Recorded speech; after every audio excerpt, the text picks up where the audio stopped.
चंद्रिका चौधरी 18 वर्षांची हुशार महत्त्वाकांक्षी मुलगी, जिचे स्वप्न होते MBBS मध्ये प्रवेश घेऊन डॉक्टर बनायचे. नीट परीक्षेत 478 गुणांनी उत्तीर्ण झाल्यानंतर तिच्या चेहऱ्यावर आनंद आणि आशा दोन्हीही चमकत होते. पण त्या आनंदाच्या छायेखाली काहीतरी घातक सळसळत होते, जे कोणीही पाहू शकत नव्हते. तिचं घरचं वातावरण अत्यंत दबावाचं आणि रूढीवादी होतं. आपली मुलगी नीट परीक्षेत इतक्या चांगल्या मार्कांनी पास झाली, तरीही तिच्या आईवडिलांनी तिला पुढे शिकू न देण्याचा आणि कोणाशीही बोलू न देण्याचा कठोर नियम आपल्या मुलीवर लागू केला होता. कॉलेज सुरू असताना ती नेहमी बसने प्रवास करायची. त्याही दिवशी ती बसची वाट पाहत होती, पण बस मिळाली नाही. एक बाईकवर बसलेला मुलगा तिच्यासमोर येऊन थांबला. त्यानं तिला लिफ्ट दिली. त्या मुलाचं नाव हरेश चौधरी. हरेश वयानं तिच्यापेक्षा मोठा होता. स्थिर स्वभावाचा, बोलका आणि समजून सांगणारा होता. त्या दिवसानंतर त्या दोघांचीही बोलचाल वाढली. फोनवर, व्हॉट्सअपवर, नंतर भेटीगाठी सुरू झाल्या. तो तिची प्रत्येक छोट्या मोठ्या गोष्टीत मदत करू लागला. ती त्याच्याशी तिच्या आयुष्यातील त्रास, कुटुंबातील दबाव आणि स्वतःच्या भावना मोकळेपणाने बोलू लागली. हरेशनं तिला आधार दिला, तिचं ऐकलं, तिला प्रोत्साहन दिलं की तू डॉक्टर नक्की होशील, स्वतःच्या पायावर उभी राहशील. तो तिला प्रेमाने सांगू लागला आणि हळूहळू त्या मानसिक आधारातूनच प्रेम निर्माण झालं. पण हरेशचं आधीच लग्न झालेलं होतं आणि त्याला एक मूल देखील होतं. ही गोष्ट त्यानं चंद्रिकापासून लपवली नाही. हरेशनं चंद्रिकाला सांगितलं की त्याचं लग्न झालं आहे, पण ते लग्न म्हणजे फक्त नावापुरतं आहे. मी त्या नात्यातून बाहेर आलोय. मी माझ्या बायकोसोबत राहत नाही. आम्ही वेगळं राहतो. चंद्रिकाने त्याचं बोलणं खरं मानलं, त्याच्यावर विश्वास ठेवला, कारण तिच्या आयुष्यात तो एकमेव माणूस होता ज्याच्याशी ती मनमोकळेपणे बोलू शकत होती. ती फक्त त्याच्या प्रेमातच नव्हती, तर तिच्या मनात त्याच्याबद्दल खूप जास्त आदर आणि विश्वास देखील होता. हरेश तिला नेहमीच सांगायचा, तू डॉक्टर होणार आहेस, मी तुझ्या सोबत आहे. तुला कसलीच भीती वाटून घ्यायची अजिबात गरज नाही. त्यामुळे तिच्या मनात तो तिच्यासाठी तिचा रक्षक बनला. तिला वाटलं की समाज, घर आणि दबाव यांपासून मुक्त होण्यासाठी हरेश हा तिचा आधार आहे. ती त्याच्यासोबत एक नवं आयुष्य स्वतंत्रपणे जगण्याचं स्वप्न पाहत होती. कुटुंबाकडून मिळालेल्या बंदिस्त वातावरणामुळे तिला हरेशच्या प्रेमात स्वातंत्र्य आणि सुरक्षितता जाणवली. एक दिवस चंद्रिकाच्या वडिलांनी तिला एका लग्नाला सोबत नेले आणि तिच्या लग्नासाठी मुलगा शोधायला सुरू केले. चंद्रिकाला समजले की आपले घरचे आपलं लग्न करायचा विचार करत आहेत. तेव्हा तिने घरी लग्न करायला साफ नकार दिला. नकार देण्याची कारणं आईवडिलांनी विचारल्यावर आपल्याला अजून डॉक्टर व्हायचे आहे, शिकायचे आहे आणि नंतर लग्न करायचे आहे, तिनं स्पष्ट सांगितले. पण तिचे घरचे ऐकत नव्हते. तेव्हा शेवटी तिनं मी एका मुलाला पसंत करते आणि त्याच्यासोबतच लग्न करायचा विचार करत असल्याचं सांगितलं. मुलीचं बोलणं ऐकून तिच्या वडिलांनी तिचा फोन काढून घेतला आणि फोन तपासला. तेव्हा हरेशबद्दल त्यांना समजलं. त्यांना कळलं की हरेश आधीच विवाहित असून त्याला एक मुलंही आहे. तरी आपल्या मुलीचा आणि त्याचा संपर्क आहे. तसेच दोघंही आयुष्यभर एकत्र राहण्याचा विचार करत आहेत. चंद्रिकाच्या वडिलांनी व चुलत्यांनी तिला समजावून सांगितले, तू जर त्या मुलासोबत संबंधात राहिली तर आमची मान समाजात खाली जाईल.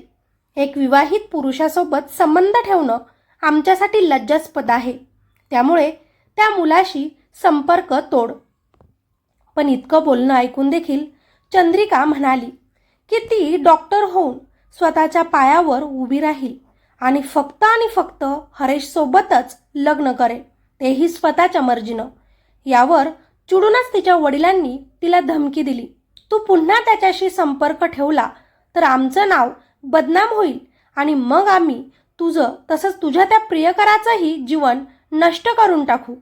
आता मात्र चंद्रिकासाठी अत्यंत कठीण दिवस सुरू झाले होते. चंद्रिकाला घरच्यांनी पूर्णपणे घरात बंदिस्त केलं होतं. बाहेर जाणं, फोन वापरणं, अभ्यास करणं सगळं काही तिचं थांबवलं होतं. तरीही एक दिवस चंद्रिकाने हिम्मत करून हरेशला चोरूनच मेसेज पाठवला. माझ्या घरच्यांना आपल्याबद्दल समजलं आहे आणि आता ते मला जिवंत ठेवणार नाही. मला इथून सोडव, मला तुझ्यासोबतच राहायचं आहे. चंद्रिका रडूनच आपल्या प्रियकर हरेशला सांगत होती.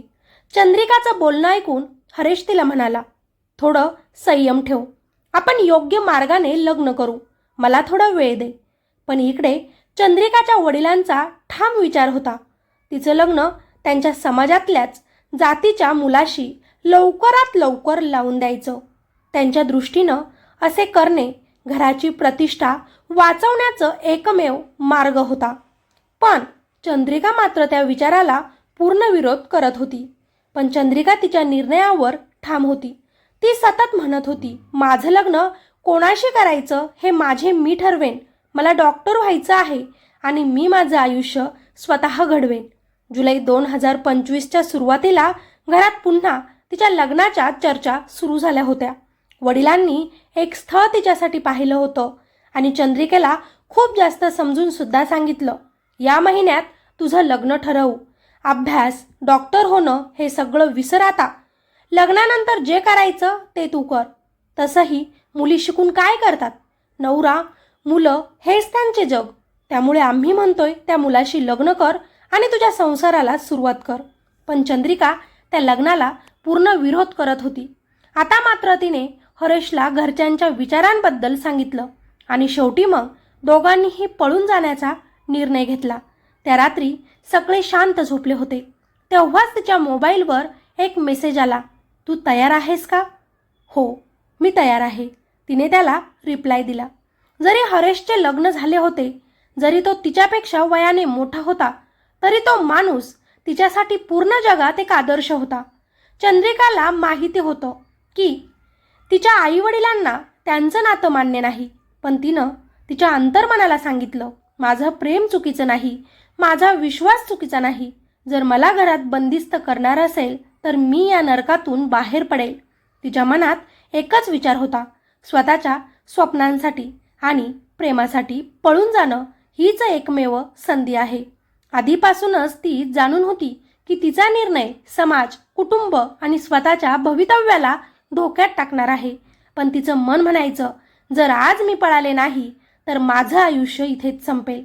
मला जबरदस्तीनं लग्न करावं लागेल. त्यामुळे मनात आईवडिलांची माफी मागून तिने हळूच घराचा दरवाजा उघडला. हळू पावलांनी मऊ आवाज करून हॉल पार केला. चंद्रिकाने मोठा श्वास घेतला आणि घराबाहेर पाऊल टाकले. तिच्या डोळ्यांत भीती, उत्सुकता आणि थरार सर्व काही मिसळलेले होते. तिला माहिती होतं की हे पळणं तिच्या प्रेमासाठी, तिच्या स्वप्नांसाठी आहे. पण दुसरीकडे घरातील प्रेमही ती सोडून चालली होती. 10 जुलैच्या रात्री ती घरातून निघून गेली. तिच्याकडे फक्त काही कपडे, स्वतःचे डॉक्युमेंट्स आणि अभ्यासासाठी कॉलेजची एक बॅग होती.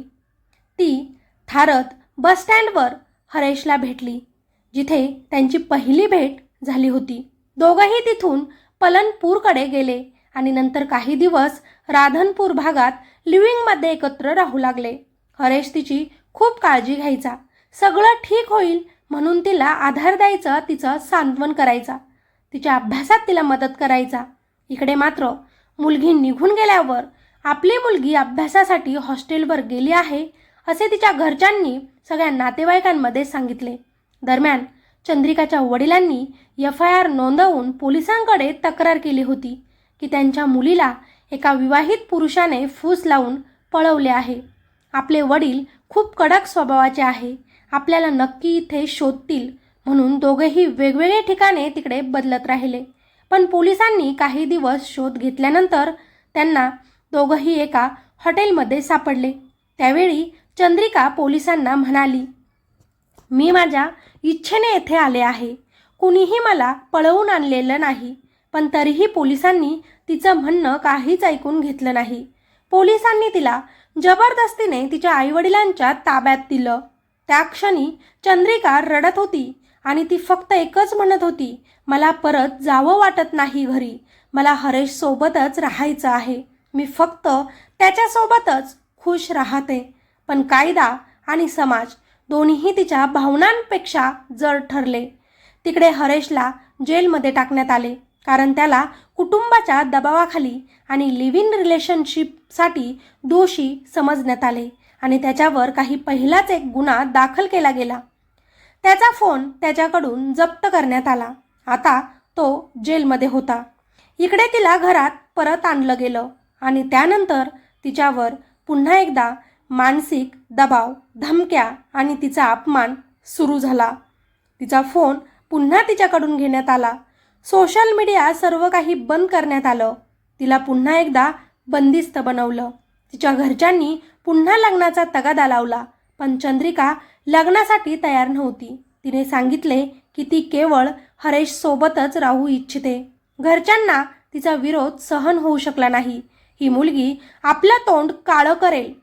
17 जुलै 2025 रोजी तिच्या वडिलांनी आणि चुलत्यानं तिला दुधात झोपेचं औषध खाऊ घातलं. ती बेशुद्ध झाल्यानंतर तिचा गळा दाबून खून केला आणि गळफास लावून दिला.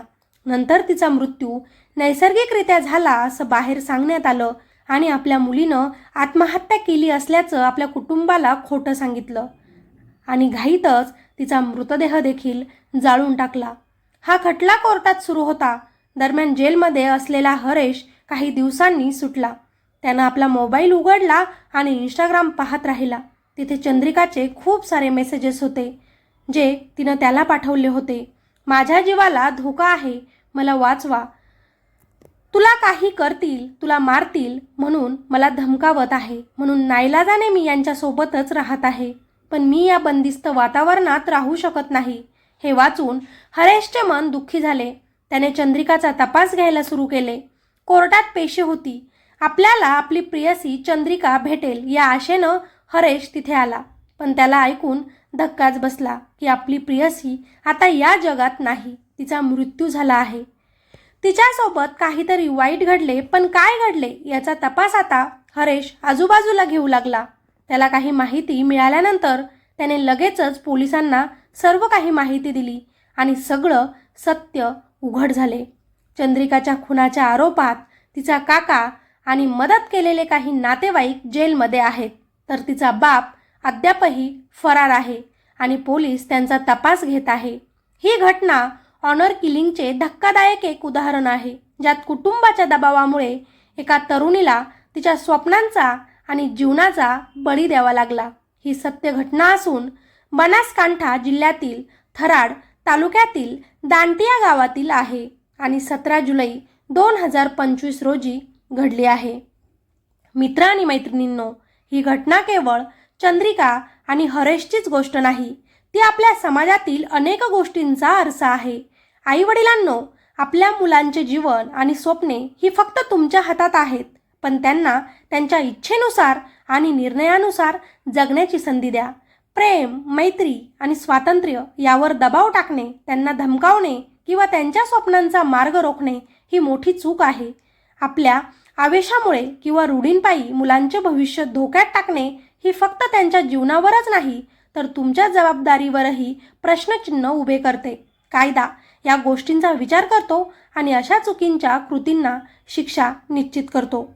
आणि मुलांनो, तुमचे जीवन, तुमची स्वप्ने आणि तुमची इच्छा ही तुमची सर्वात मोठी संपत्ती आहे. जर कोणी तुम्हाला दबाव देत असेल तर तुम्ही घाबरू नका. शांतपणे मार्ग शोधा. विश्वासू लोकांशी बोला आणि तुमच्या सुरक्षिततेची काळजी घ्या. अंधश्रद्धा, भीती किंवा दबावामुळे तुमच्या अधिकारांवर कुणीही वर्चस्व ठेवू शकत नाही. शेवटी जीवनाचे खरे आधार म्हणजे प्रेम, समजूत, संवाद आणि विश्वास. आईवडिलांनो, मुलांनो, एकमेकांना समजून घ्या, ऐका आणि सुरक्षित, आनंदी व प्रेमपूर्ण जीवन जगण्यासाठी एकमेकांचा हात धरायला शिका.